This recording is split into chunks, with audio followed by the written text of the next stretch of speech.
So welcome to the second session of Tangible Radio residency program. We will have with us, and we welcome dear Dave Bobier, coming straight from Ontario, Canada. Actually, straight from Paros Island, Greece. Yesterday, we had the pleasure of experiencing, listening and experiencing Leslie Putnam's work.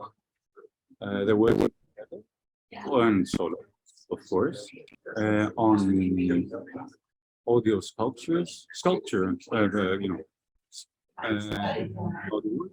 mainly focusing, not mainly, but generally speaking, with a concern about deaf experience and tangible,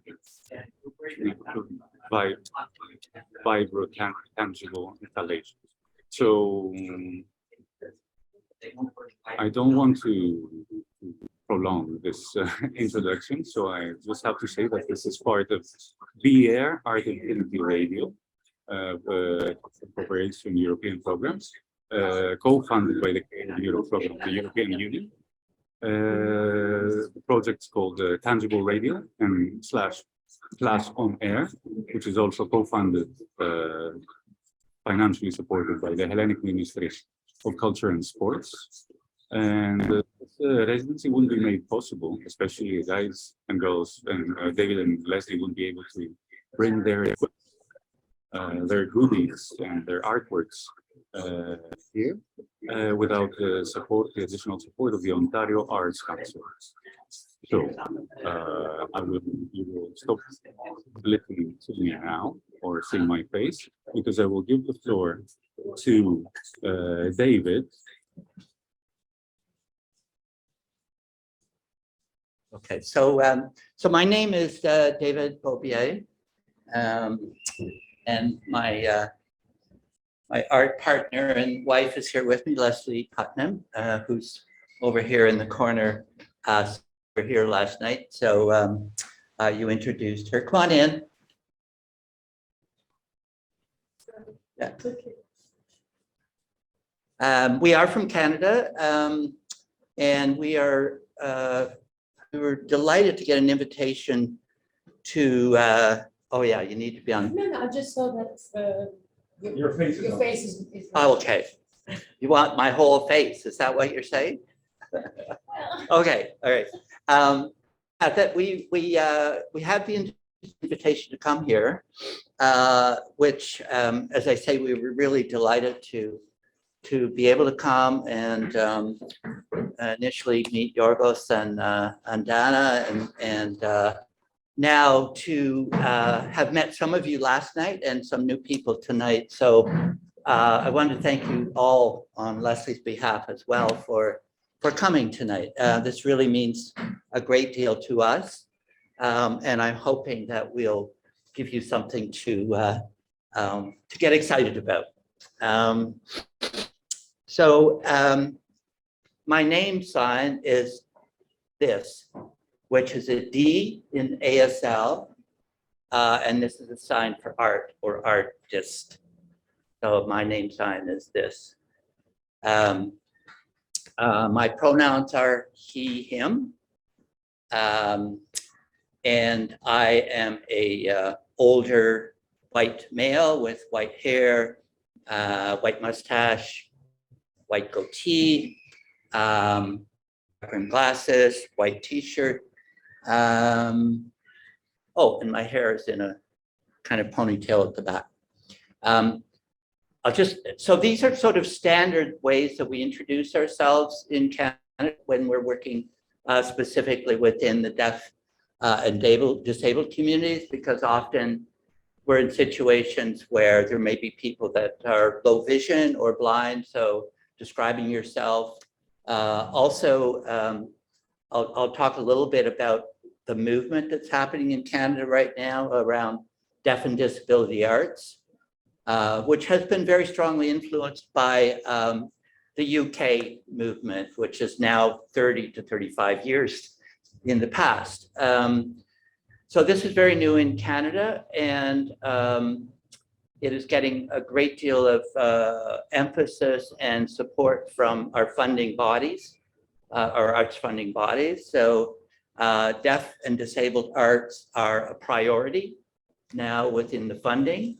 So this is generating a whole new movement and a whole new sort of generation of artists in Canada. They're working in a very different way. And to coin a phrase that came out of the UK was that deaf and disability arts is the last avant-garde. So we're going to stick with that. And I think if you think about it, it makes a whole lot of sense because it brings a whole other kind of experience, kind of relationship, community into the arts to introduce, again, as I say, a whole new kind of art making, art writing, art criticism. So just quickly, a little bit of background. I'm hard of hearing, and I also identify as having invisible disabilities, which is also, we talk very openly in Canada about this. And I adopted 2 deaf children when they were very young, in their infancy. So became involved in the deaf community now 30 some years ago. So what I'm going to talk about tonight is 2 things. 2 things. Towards the end, I'm going to talk about some of my own work. But we're going to start with talking about a project that I started, I think it was in 2014, called Vibro-Fusion Lab. So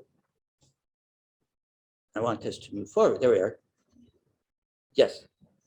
So Vibro-Fusion Lab is still going. It's a project that has morphed in many ways over the years. Sometimes there's a space, much like this, where we bring artists in to work. But often we are sort of a mobile lab, so we go to places that we're invited to go to and to work with artists in those communities. So there's been work in the UK. We have some work going on in Amsterdam, and now excited to be here, as I was saying, in Athens and in Greece. So Vibro-Fusion Lab, so opened in London, Ontario, which is a small, relatively small town. And it's sort of based on 4 premises or 4 goals. It is a disabled-led, interactive, creative research project that promotes and encourages the advancement of new accessible art forms and languages of communication through multisensory modalities.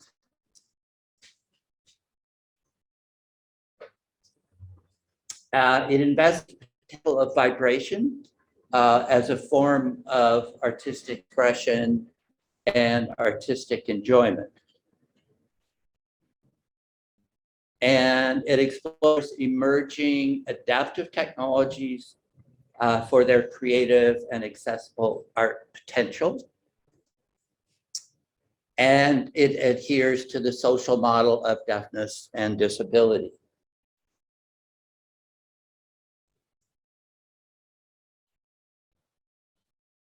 So this is one definition of the social model. Typically, the sort of medical model has been the prominent, but this whole, as I say, movement and what we do through Vibro-Fusion Lab is a social model of disability that says that disability is caused by the way society is organized, rather than by a person's impairment or difference. It looks at ways of removing barriers that restrict life choices for disabled people.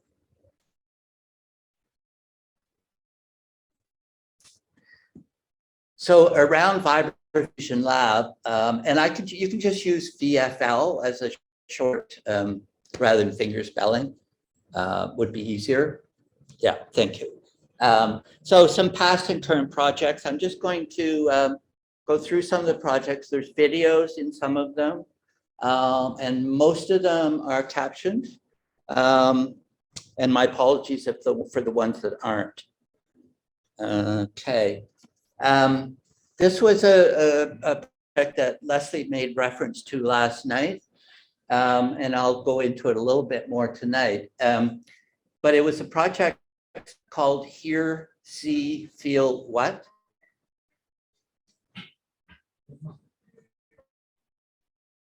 And it took place between two cities in Ontario, one London, which is London, and Hamilton. Yeah, Hamilton, Ontario. And the idea was in both locations to record or work with sounds of past, present, and imagined future sounds in those vicinities. And those sound recordings then took place in the two cities simultaneously. And sorry, I'll just go back. On the left image, you'll see Janelle Rouse, R-O-U-S-E, deaf woman that we work with quite a lot. She's a dance artist, a performance artist. And so she was wearing a tactile vest that we had created. So the sounds of these locations were channeled into her vest, and she responded in movement. She interprets sounds in her own movement. We then built this black object, which is a Vibro-tactile wall. And as you see on the right, the people were invited to sort of lean up against the wall. And the wall has 2, 4, 6, 8, 10, or 8, no, 8 panels on the back, so that there was 8 different channels of sound coming onto the back of your, on your back. And as she moved, we tracked her movement with a Connect system, which is a movement tracking system, which then translated into new sounds. And those sounds could then be felt on your back as you were leaning against them, and they would move up and down. That's an attempt at explaining something fairly complicated. But I hope you get the idea. Sorry, David. Yeah. Can I just add that across from the audience member is Janelle's dance? On Yes, screen. which, Okay. yeah, so this is a video, and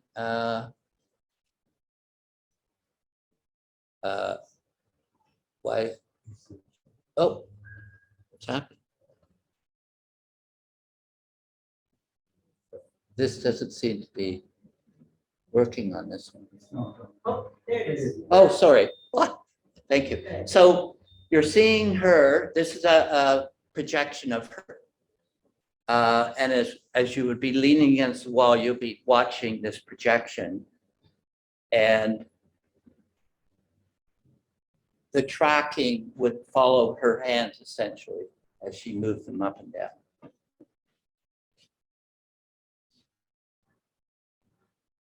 And there's there a question, is there some sound or vibration coming through in the pillows?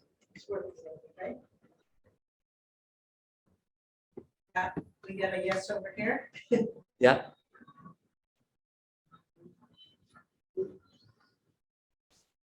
Okay.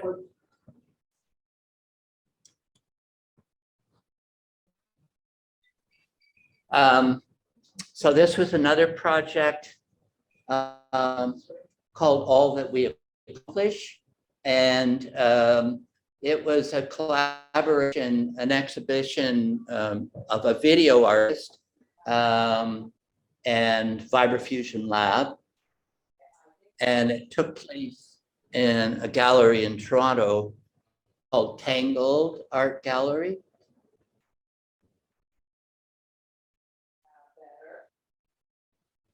And yeah, so Tangled Art Gallery is a model of a fully accessible art gallery.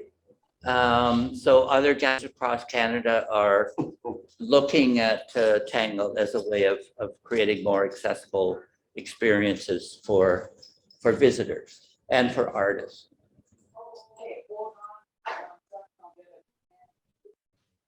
So what we did here was, on the floor, I built Vibro-tactile floors, the black areas, and they're ramped so that people in wheelchairs can go up onto the floors.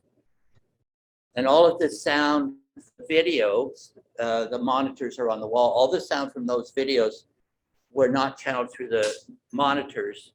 They were channeled through the floors.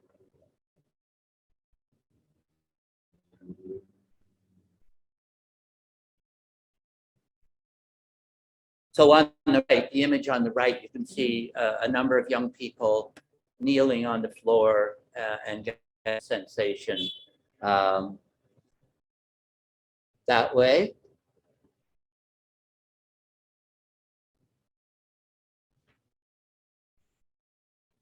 Another video, and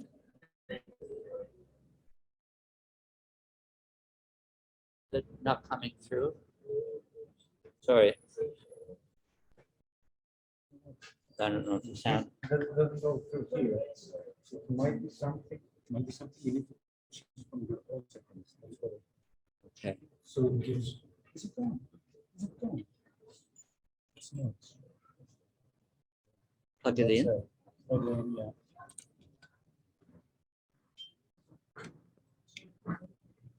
Yuri?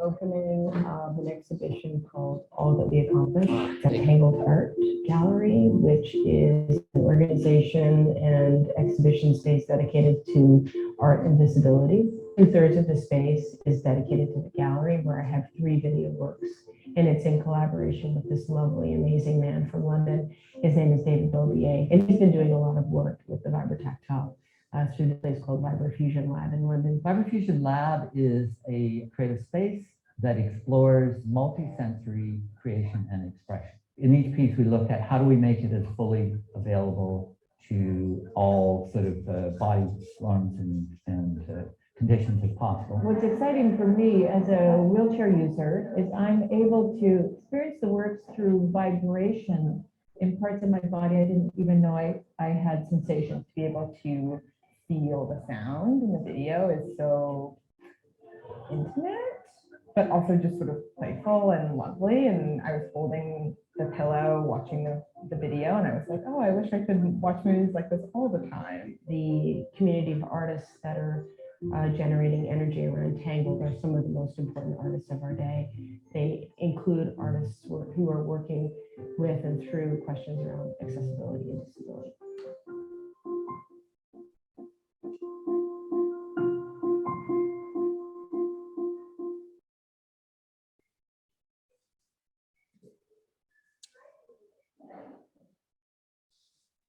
Thanks. So Leslie's operating the sound of actuator into the pillows that you have here. And we're just trying to synchronize it Yeah. as best as we can.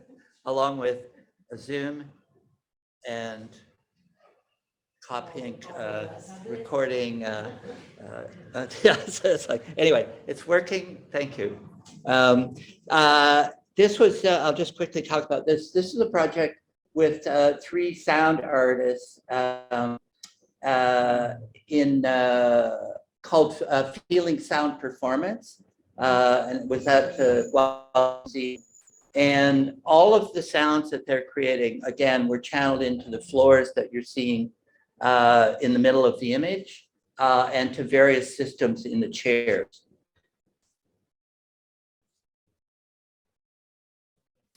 So we've talked a little bit about pillows. There are pillows here. We've talked about floors. We talked about walls. And then COVID hits us all. And a lot of that kind of, those kind of systems, we couldn't use anymore for public use because of health restrictions. So we started thinking about, can we design something that's small, that's handheld, but holds all the system, contains all of the system, is relatively inexpensive, so that people could actually purchase them as a personal item, take them home, to avoid this whole thing about health. So, this is and I have a sample of it here, but you can see the scale of it, and our internet connection is unstable. Thank you, internet. And so everything is encased in this object. It's a 3D printed shape. We went through several iterations of it, trying different thicknesses of the wall, because working with sound, transmitting sound into vibration through a material or a medium is challenging, and so we try to find the best, most suitable material. And then the only thing that is external is the volume control and the audio cord that you would then run into, say, your iPhone. You just put your iPhone in your pocket, put your favorite music on, and it gives you the freedom and flexibility to move around. And again, I have a sample of it here, but this is everything that's contained within the handheld. So you'll see on the right, the image on the right, there's a small board amp, 2 transducers there. The circular things are transducers. Typically only one fits in there. And then there's a rechargeable lithium battery. So it's like your phone, you just charge it up and then it operates for about 12 hours. But we wanted the idea around these handhelds, I was saying, is that they can be used for personal use. So you can take them home, you can plug them into any audio source at home. I would say somewhere around 50 euros is what we think the commercial cost would be. We're still working, it's a prototype, so we're still working on that.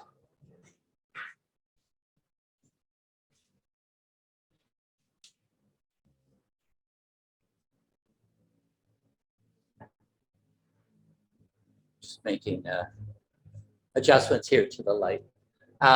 So this is another project called Scored in Silence. And on the right, it explains a little bit about the project. So maybe I'll just let you, no, actually I will, I'll say it out loud. Chico Minamamura is a deaf dance artist and choreographer based in the UK. Her work brings a unique deaf perspective to dance and music. And she explores the visualization of sound, vibration, the relationship between sign language and mind, and advancing digital technology. And so it's about the experience of deaf people in Nagasaki and Hiroshima during the atomic bomb, and how deaf individuals at that time in Japan were isolated in their homes and really actually didn't know there was war going on. They were so isolated. And so she Chisato is originally from Japan. So she spent time in Japan finding survivors, deaf survivors, interviewing them, and bringing that information into this performance.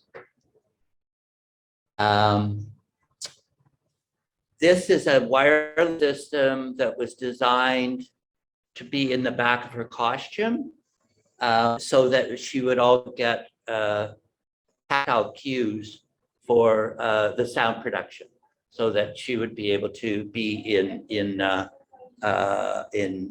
cue with the sound and her movement. So that was designed through Vibro-Fusion Lab. And this is just a little video of her talking about the production. She's using British Sign Language here.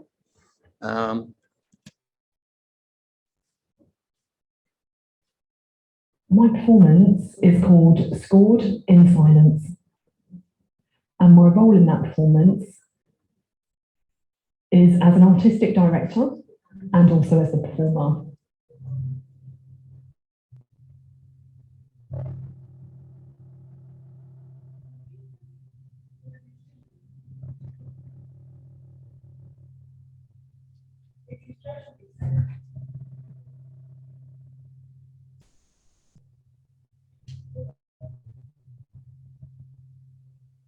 I was inspired to make Scored in Silence because back in history, on the 6th of August in 1945, in Japan, as we know, the atomic bomb was dropped. And deaf people who were survivors of the atomic bomb had told me their stories, and that's inspired me to tell their story and create this performance.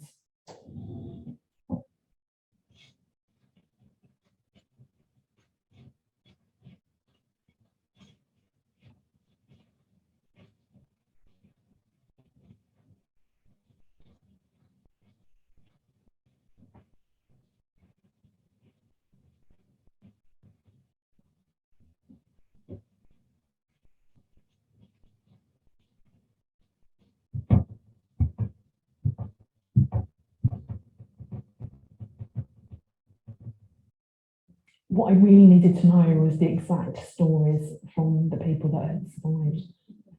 There are only very few people alive to tell the tale. So it felt like the right time to do this, for me to go over to Japan, to meet the survivors who were deaf, who had experienced the atomic bombs, and to do really in-depth interviews with them, to find out exactly what had happened to them and collect all of that information. And also, at the same time, make sure that we were filming their stories so that we had those and we could bring those films in performances we can also experience in different sensory ways. And that would be through vibrations. So the Canadian team that I worked with, David, had explained to me that he had a device worn over the shoulder called a Bobier. And what would happen was it would pick up the sound in the room and W-O-O-J-E-R. sound. And that would give deaf and hearing members of the audience Bobier. a synergy in their experience. They would have a shared experience that and have the same experience of the performance.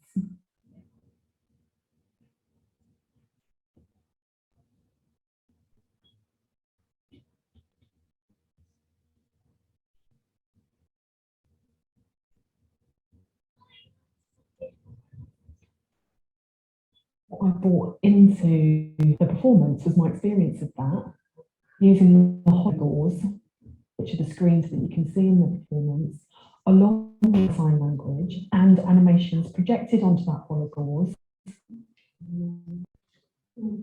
Either they're animations or films or photographs that were projected onto the hologaurs. So I'll just, what she's talking about there is a invisible screen called hologaurs, which is HOLOGAURS.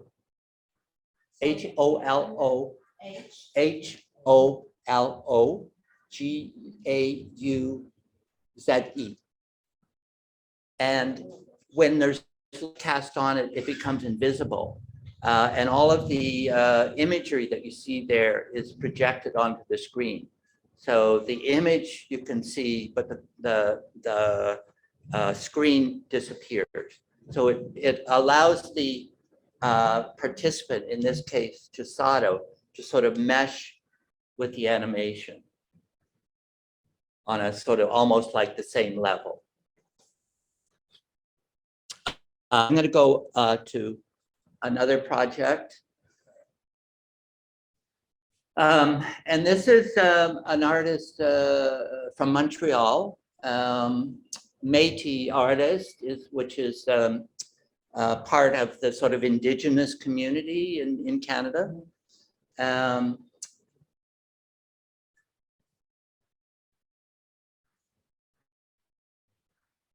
Yeah, and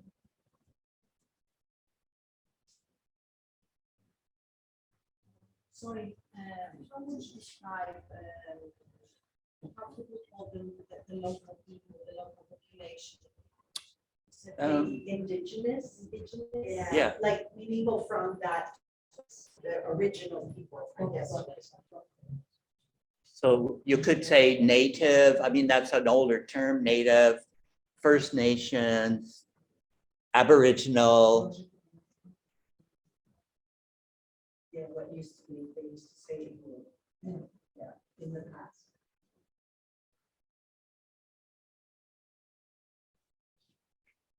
Thank you, yeah. And so she came to the studio. In this image, you're seeing her, and what she's doing, she's voicing into two microphones, you see in the shadow. And she's also working on a mixer and a looping board.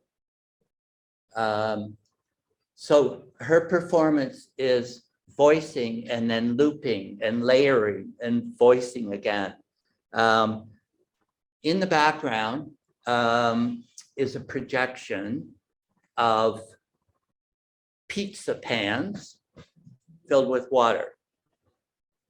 Sorry, Okay. what kind of items?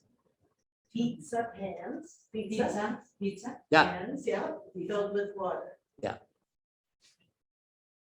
Very high tech. Yeah. So there's a video of her.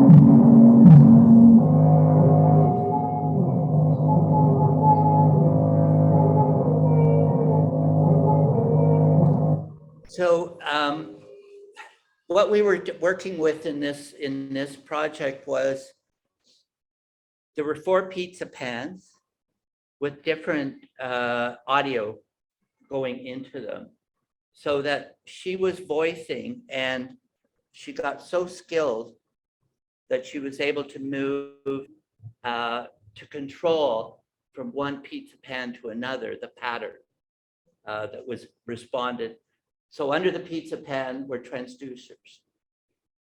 And she got so good that she was able to move and control the patterns back and forth.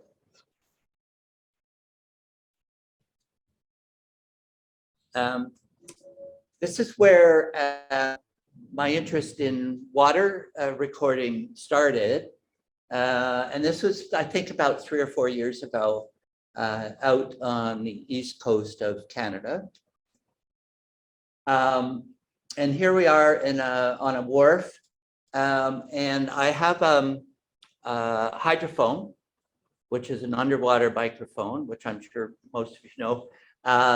And it has been dropped into the harbor. It's a fairly deep harbor.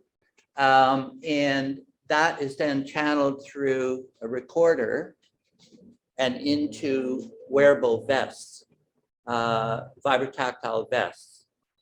So all the sounds that it was picking up underwater was being felt on their bodies. And there was also a swimmer at the time that was out in the water, and he would go under the water and he would make sounds, and that would pick up and you'd feel that on your body. But what we also found was that the sort of the current, the movement of the water, which is almost silent, you pick that up so that you're getting this amazing sensation of the water currents on your body as if you were actually underwater.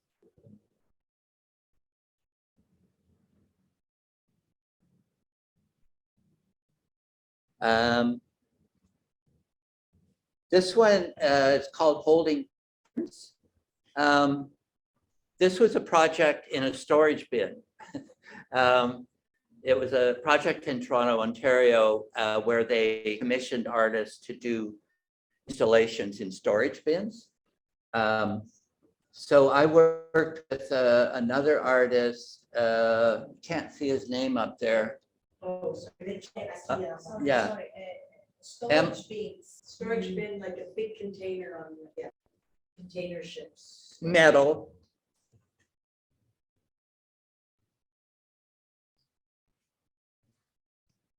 So what we did with this project, we were referencing Alexander Graham Bell, who, of course, inventor of the telephone and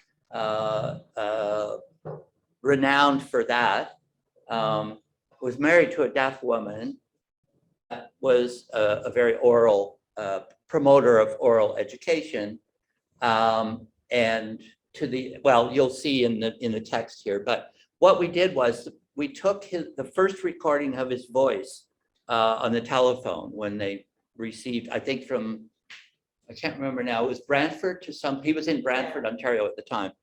We took that voice recording and we disassembled it, or we deconstructed it so you couldn't really hear what he was saying.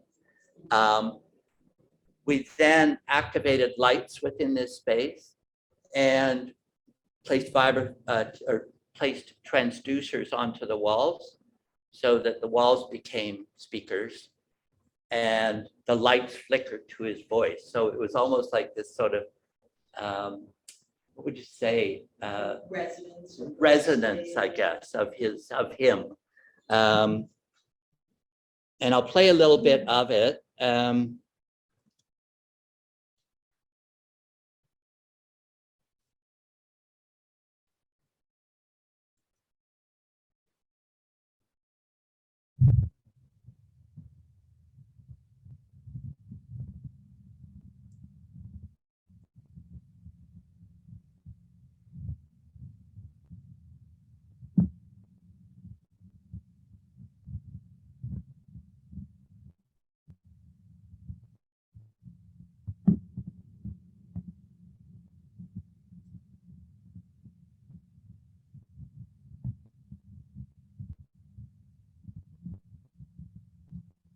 So I don't know if you got that, but he was a huge part of sort of the eugenics movement and was actually on a board, a very significant board that sort of dictated principles around eugenics. And he advocated for eliminating deaf marriage so that the deaf gene would die out. So it was kind of a roundabout way of eliminating deaf people. So there's a lot of controversy around that, of course.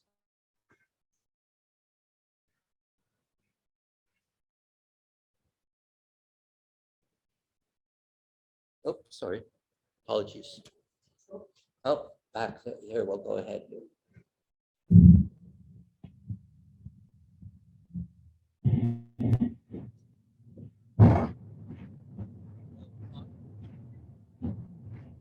go in there too. Yeah, yeah. Yeah. So that's his voice. What you're hearing there is his voice.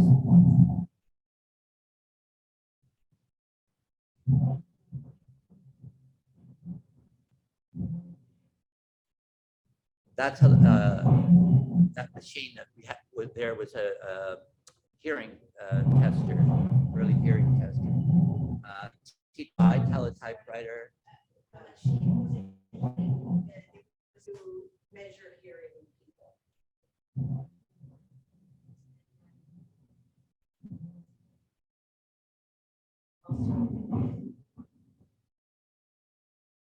TTY, which is the telephone for deaf people to use. Yeah.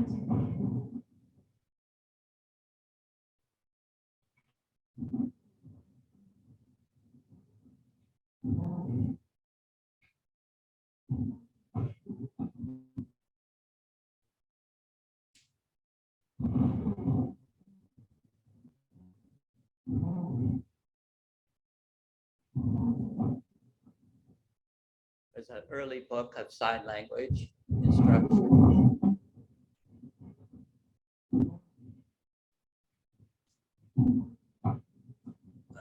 Actual photograph of him. I have an actual photograph of him.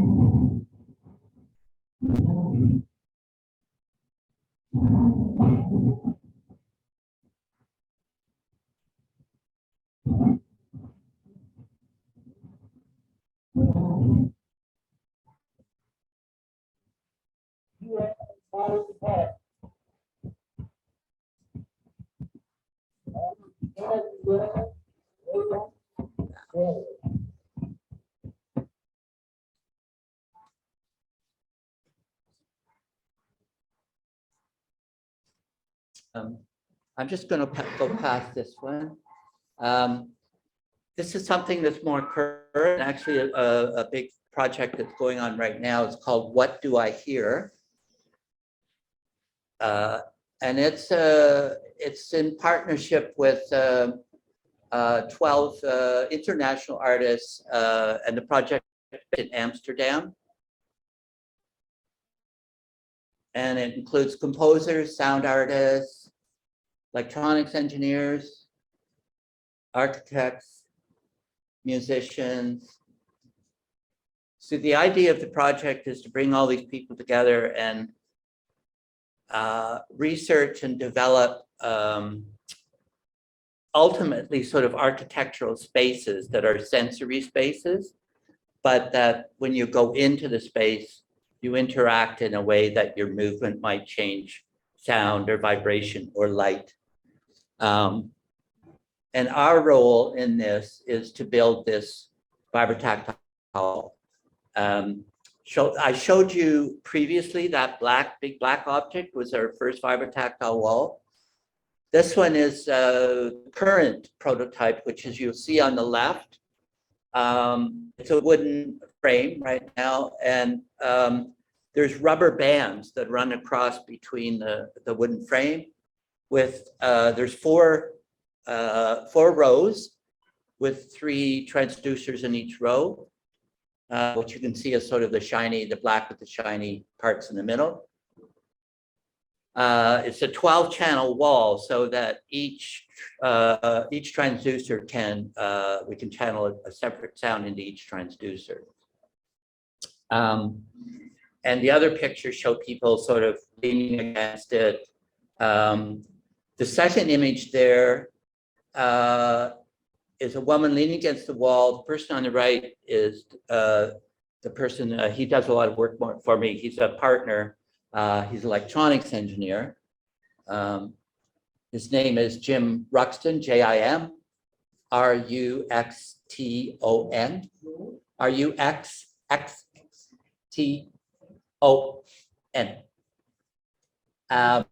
And he's showing on the computer a program that is the 12 transducer arrangement on the wall. And she's holding a Wacom tablet. Yeah, that you draw on or you can activate.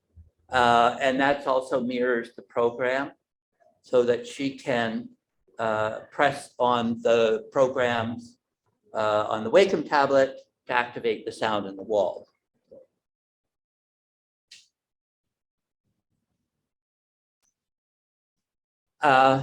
So Jim designed that.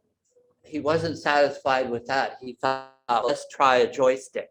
So he designed it so that you can operate it with the joystick. So you're leaning against it, and you're just like, you know, those of you who may have some gaming background will have some familiarity with this. And he's programmed the joystick that you can move it again around this grid of transducers. And you can channel any sound into that, recorded sounds, natural sounds.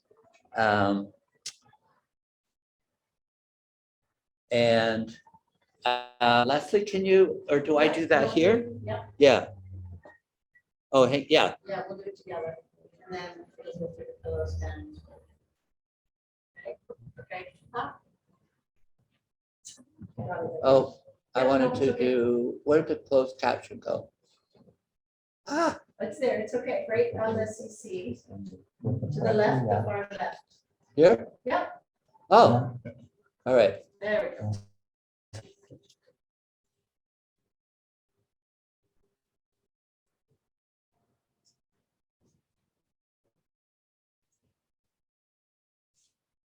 So much more fulfilling with the sound composition. Yeah.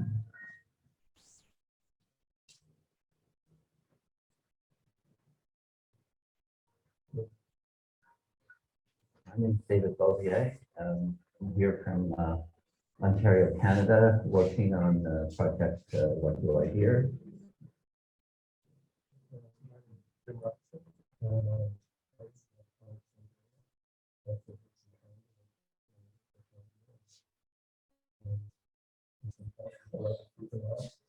So a little bit of background on Vibro Fusion Lab, I guess. So I'm hard of hearing myself, and I have two deaf children, now adults. And I, you know, in their childhood, I got introduced to the deaf community, and sort of my involvement with that community began at that point and has really influenced what I do as an artist ever since. Obviously, with hearing loss, sensitivity around sound and vibration is heightened. So that is an area that I began to put more emphasis and concentration into not too long after that. In some association with the Media and Design Center at Washington University in Toronto, we started sort of or I was introduced to the project that they were doing there at the time, using transducers and creating Vibro-tactile chairs. And through that association, we ended up creating a project at a research center called Vibro Fusion Lab in London, Ontario. And that has continued since, I guess, 2014 to what we have today, which is really more of a mobile project. And that's where I guess Jim comes into this project as well. Started working with me over the last 3 or 4 years, I guess. And we've been working on creating a tactile wall. Yeah, this wall can run the previous one. For the project, called Feel Here, See What is covered. A deaf dancer responded to the video and soundtrack, and then started tactile vest. She was able to feel the sounds of these two cities and respond to feeling the vibrations. The movement was able to move it into a wall. The wall didn't move, the vibration moved through the wall based on how her body moved. And so that inspired us to further develop this wall. That's why we did it. We work on the wall. In this case, you can use a tablet to draw the lines of the vibration or vibration rate. You also control even really subtle pen movements, intensity of the vibration. But she thought that was really interesting. That's Janelle again that we saw earlier.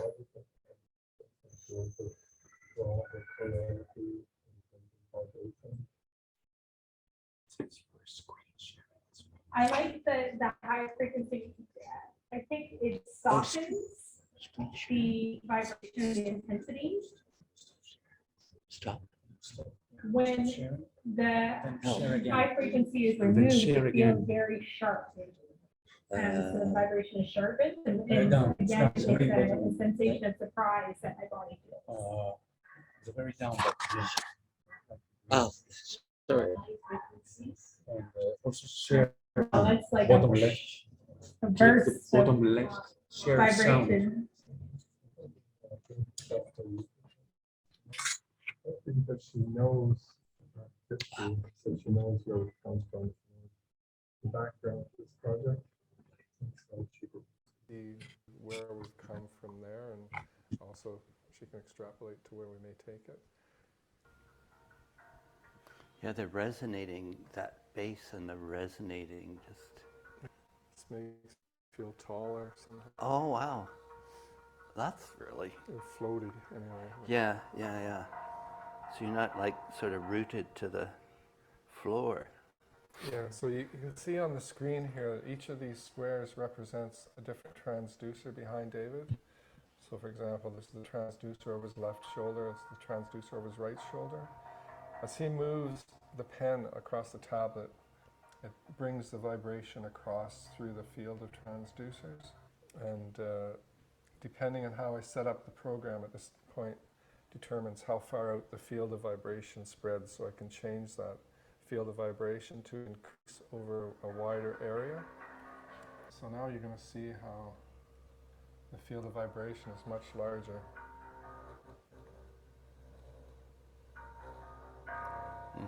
Spreads over a much wider area. The harder he pushes on the pen, the more intense the vibration becomes.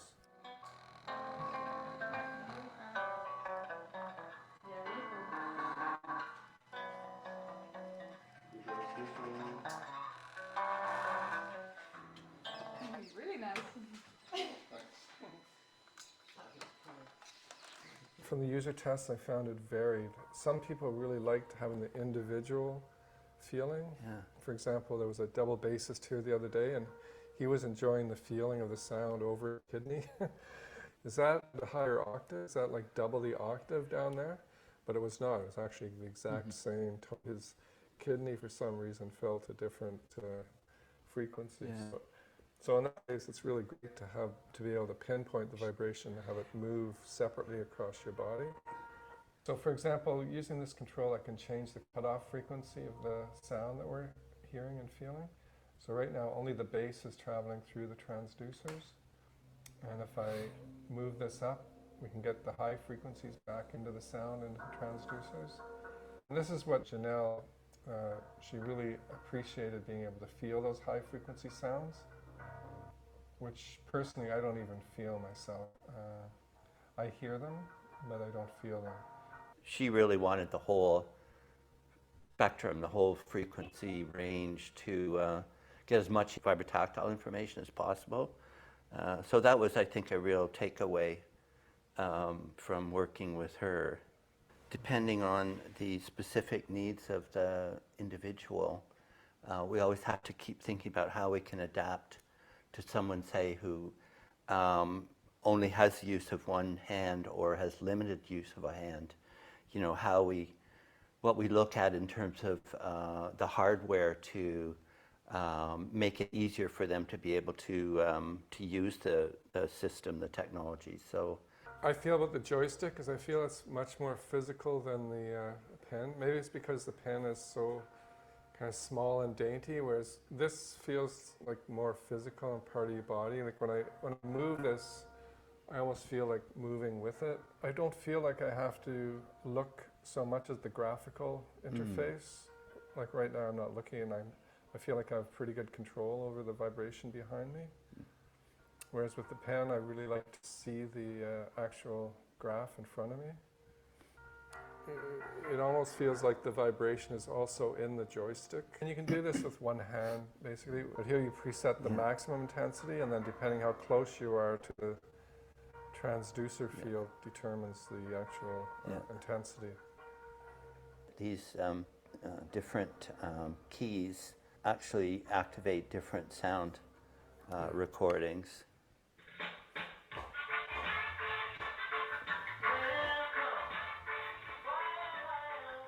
A little dance music. It's a joystick as opposed to the pen.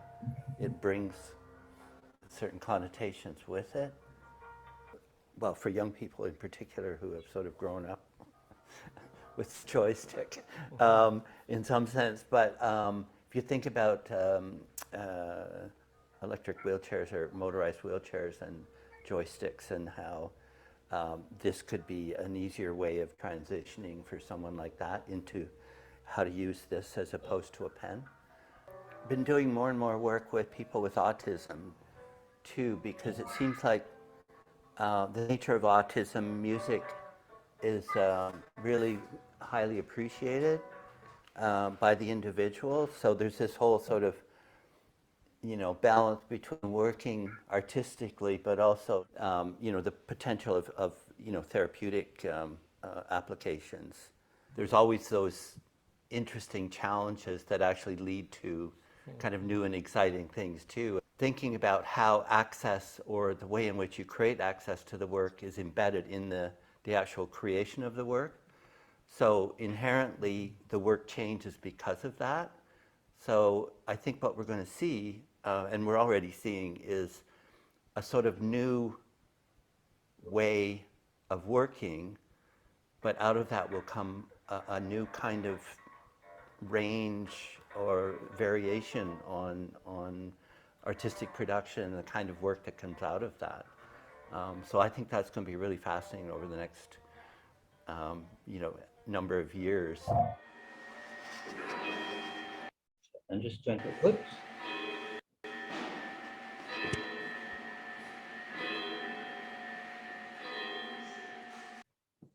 Okay.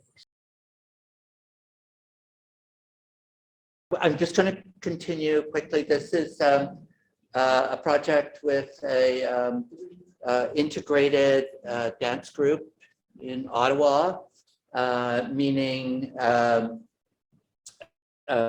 able-bodied, disabled, deaf, blind, and we did a week-long workshop with them, exploring sort of digital technology and dance, and how we could adapt or create technology that would support their creativity.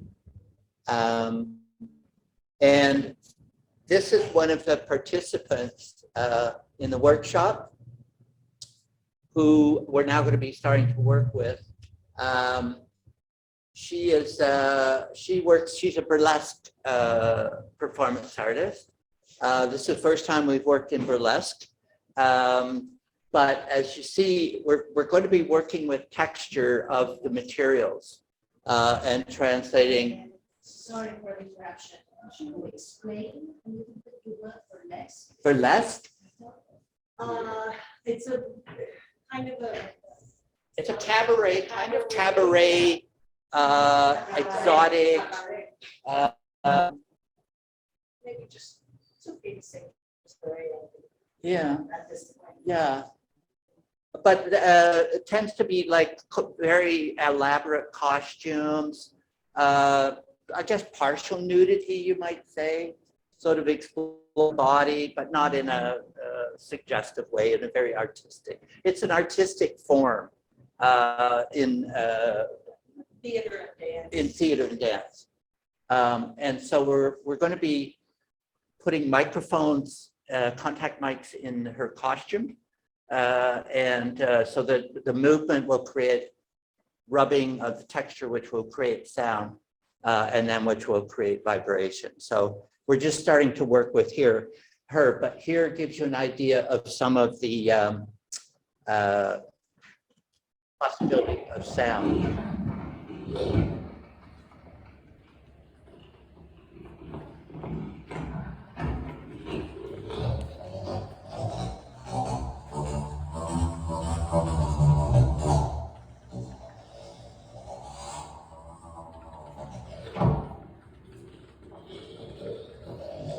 I'm just going to stop it for a second. She also has what's called accelerometers. Spelling that. ACCEL OR.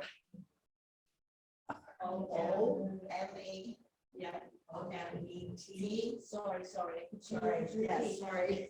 E-X-C. Oh, sorry. Sorry. X-C-E-L-L-E-R-E-R-E-T-E-R. Like meter. Thank you. Sorry? I just translated it in Greek. Yeah, okay, thank you. Right. It's a community event, for sure. Right, and so they are programmed according to position, I guess you'd say, on your body. So she actually has some on her body, so her movement is creating those sort of sounds that are quite thick and quick. Oh. Oh, I didn't see it.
Anyway, that gives you a little bit of an idea.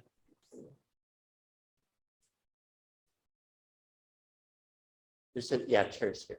A little bit of an idea of, kind of potential of this project might be. And this is a double amputee circus aerialist who we are just starting to work with. Legs? Yeah, double amputee. So she was trained as a circus performer, had an accident, lost her legs, but was able to continue to adapt and has become quite a phenomena in Canada. And so we're going to be starting to work with her. And again, I think it'll be more once she's sort of positioned in her aerial act, doing sort of movement recognition, and so she'll be able to create her own sound compositions as she moves. So that's going to be an interesting experiment.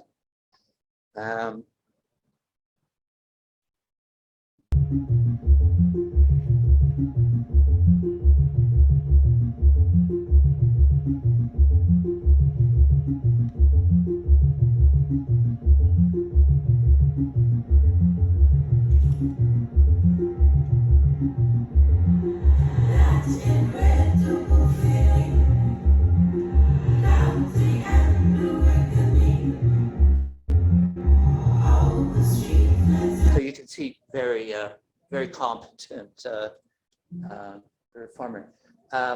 This is a space that we have just opened up in Hamilton, Ontario. So this gives you an idea if it's a raw space, but scale that we have now to work in.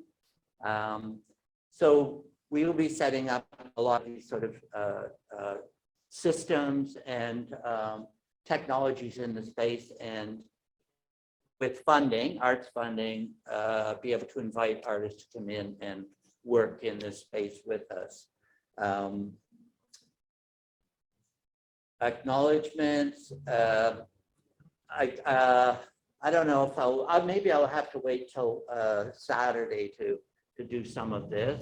This is really a lot more of my own work, which has very much to do with, again, accessibility and Vibro-tactile, but also integrating audience. So audience becomes a big part of the work. So they actually become, they have a allowance to play with the work and create within the work too. Maybe what I'll just go ahead quickly. Yeah, sorry, these are all. Which ones do you want to? No, I'm just gonna. Oh, okay. Oh, maybe, okay, sorry, I'll go back to this one. This is a recent piece that I did, an installation in a closed school. And it was, the project was called Airing at King George. And so we were all given a space, in this case, I had the library space. So I set up obviously a large table, which would be sort of symbolic of the teacher, and then 5 tables around that, which would symbolize students. These are all small desks, low chairs, so that adults would be sort of forced to position themselves in, uncomfortable situations, but that would be familiar to children, obviously. Then we recorded, so on each desk, there's a children's book. Recorded different people reading those books. So in some cases, it was an adult reading the book as if it was a teacher, and in other cases, it was children that were reading the books. The book was placed on top of the desk so you could leaf through it. Transistor was placed under the desk.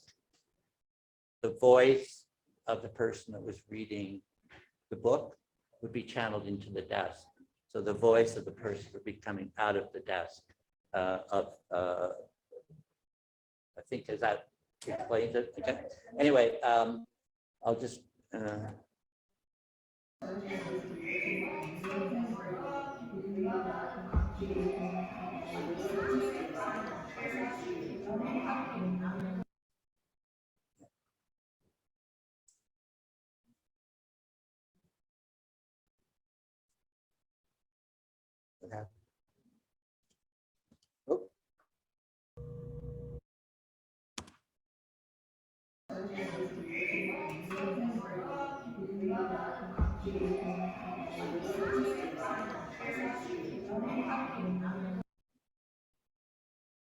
Oh, I don't know. It seems to be stopping for some reason or other. I think it was a shorter one. Oh, maybe. Yeah. Okay. This was. This is the graphic for the sign welcome in American Sign Language.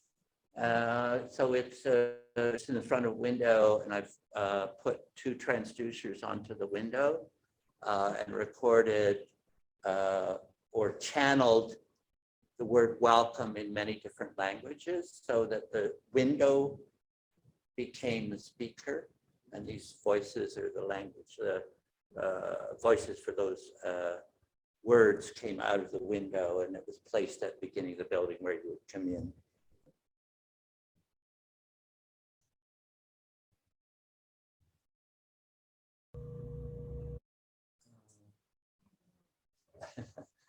I'm just going to move along to see that. This is some other work that I do that's fairly much based on hand shapes, which obviously comes out of my use and interest in sign language. These are approximately this size. They're kind of like large medallions. And as you can see, they have different hand shapes that don't necessarily have meaning, but through their gesture and position, they're almost like multicultural, those sort of hand shapes. So I like to play around with that. The material is wood, beeswax with black earth powder mixed into the beeswax. So it gives you a very dense black surface.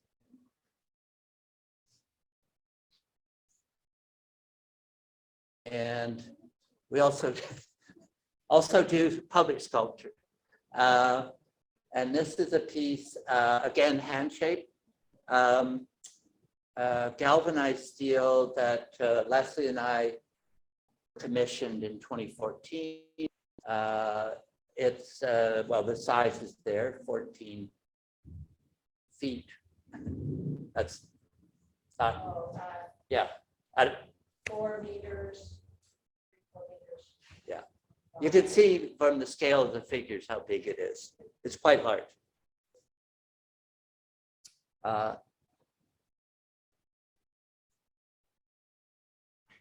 And this is the piece illuminated at night. And this is another piece that I was just commissioned to do recently.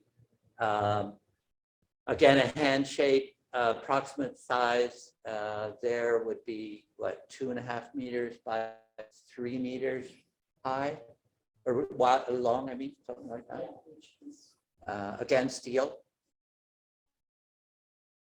And that's 2 other components to the piece. The idea is that they sort of symbolize in some way welcome, you know, open sort of hand. That's the installation. This is a proposal that I got shortlisted for.